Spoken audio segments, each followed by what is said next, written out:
Morning, folks. Hope everybody had a great weekend. Father's Day weekend was nice for me, so hopefully it was nice for all the other dads out there. A couple of things, or a few things today, as we continue to move forward with opening with the campus and with transitioning dining. I can tell you that Paul Campisi will be here on Wednesday, so the majority of the town hall, he's going to talk about the new dining venues, the tents. He's going to talk about the reservation system in regards to that. He's going to talk about some other things related to dining. So stay tuned, or tune in for Wednesday, as it's going to be really specific to dining. Still no cases at Canterbury,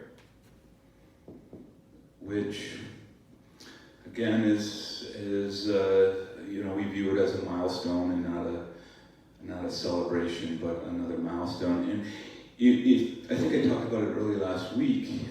We have had direct caregivers throughout the organization test positive at various times over the last 3.5, 4 months now.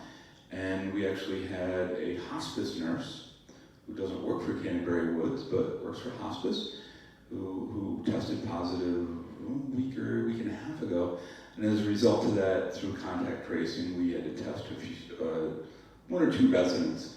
And both came back negative, which is great. And really what that continues to reinforce is that masks and infection control practices work across the board, whether you're in a healthcare setting like ours or just out in the general population, because there's reasons why those steps are in place now. And it's because it's almost impossible on a day in and day out basis to make sure that everybody that you're in contact with, or people that are providing direct care within long-term care or hospitals, are going to be negative. Because the reality is you could test negative today, be exposed later today, and be positive 2 days from now. And so, because of that reality, the masks, all this stuff that we're doing such a great job of it, particularly in New York State, and certainly here at Canterbury Woods, so please keep up the good work. Announcement that, as everybody knows, hopefully by now, that there's no primary voting here tomorrow, which would be regularly held for obvious reasons, because the campus is still pretty much shut down, certainly to visitors coming in our main door. So that will be held. The primary voting will actually be held at the Clearfield Community Center, which is at 730 Hopkins Road, so behind us back here. Clearfield Community Center tomorrow, 730 Hopkins Road, 730 Hopkins Road. I thank Mary LaRaff for making sure that I reviewed that with our residents today. On Friday, I made the announcement that the state of New York was going to be here towards the end of this week, actually on the 26th, to allow our independent residents at Gate Circle to be tested if they wanted to, as part of the ongoing protocols with the state of New York. I find this funny, some people may not, but I got a very harried phone call when I first walked in this morning from the state of New York Department of Health, saying that unfortunately they just found out they will not be able to test any independent residents in New York State. So we went from Friday, where we're going to be there, we're going to do this, you need to fill out this information for us if you want to create this opportunity.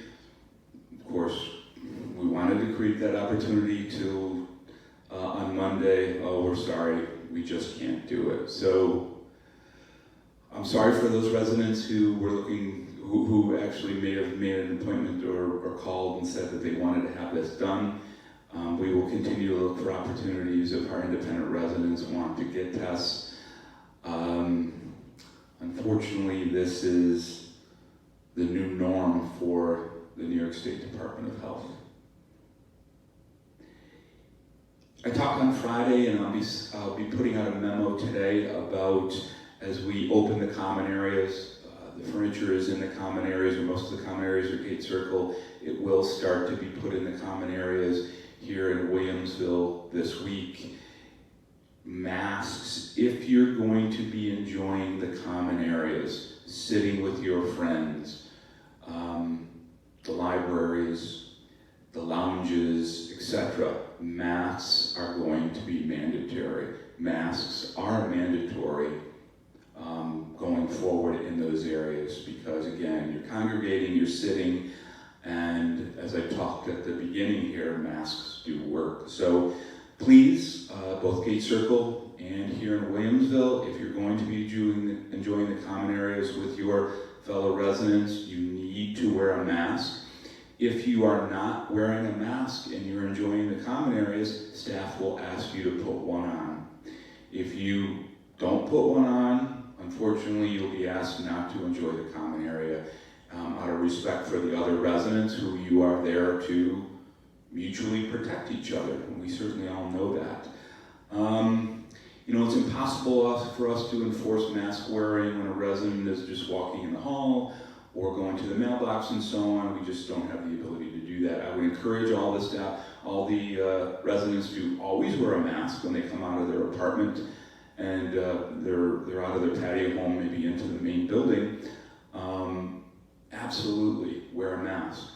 But certainly if you're in the common areas, enjoying the common areas, you have to have a mask on. Paul will review this on Wednesday for dining. At all three sites with the dining venues, you'll be required to show up for your reservation with a mask on. If you show up without a mask on, you may be asked to leave. You also, as you show up for your reservation, and Paul will review this on Wednesday, your temperature will be taken. So it's just another protocol that we'll be putting in place to continue to promote safety. Again, if anybody has any questions on any of this, certainly don't hesitate to call me. My extension is 5801, or email me, rwallace@echa.org. I want to reiterate as well that there's no visiting with loved ones on campus. So they come in, and this goes for Gate Circle as well, because I've heard that residents there, their folks are coming, their loved ones are coming on campus, and they're visiting with them out on the patios and so on, and that's not good.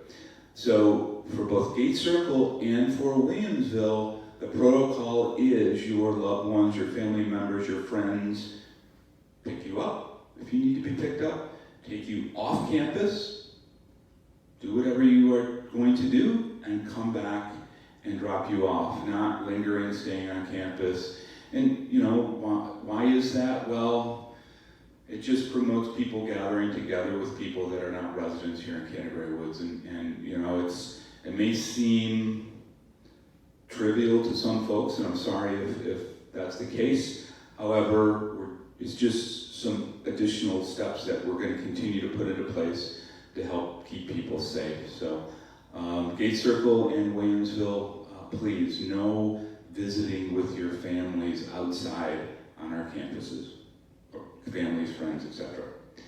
One last thing, I want to thank all the residents, Lucy Rosenau and her group in particular, that really promoted this extra employee appreciation fund that the residents did.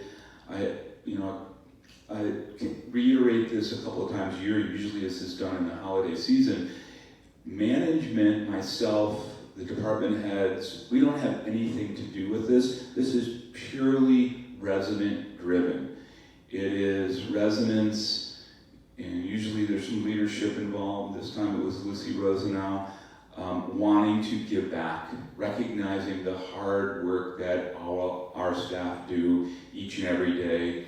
And the residents got together, Gate Circle residents, and Williamsville residents, and agreed that with the stress and the difficulty and so on through this latest, this first part of this pandemic, that they wanted to give back to the staff members.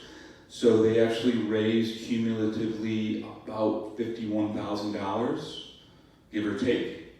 And on Thursday, all of our staff members, department heads not included, myself, other department heads do not get bonus out of this, but all of our other staff members will get about $170 as an additional check this Thursday. So again, thanks to all the residents who contributed. Thanks for your generosity. On behalf of the staff, they are thrilled, humbled by your levels of generosity, and it's one of the things that makes Canterbury Woods such a wonderful community. So thank you, and Paul will be here on Wednesday. Have a good day.